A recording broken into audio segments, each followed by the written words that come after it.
Imagine you're talking with a friend who's struggling with an illness.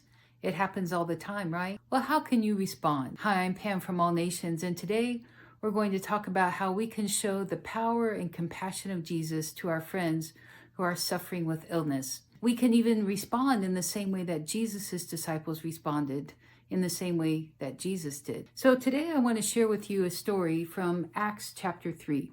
In Acts chapter 3, we have a story that begins about 3 o'clock in the afternoon, which was the time for prayer. There were two disciples, one named Peter and the other named John, and they were coming up to a gate called Beautiful that was at the temple. And there was a man there who had been lame since the day that he had been born, and his friends would bring him there each day so that he could beg from the different people who would come to the temple. On this particular day, he saw Peter and John coming to the temple, and so he called out to them expecting to receive some money. But Peter and John said to him, "Look at us." And so he did. He looked at them and gave them his attention. And then Peter said, "Silver and gold have I none, but such as I have I give to you.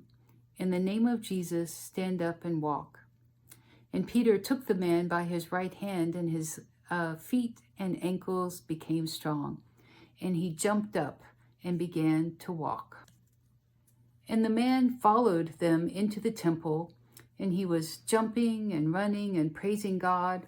And all the people in the temple remembered that this was the man who used to sit by the gate called Beautiful and beg.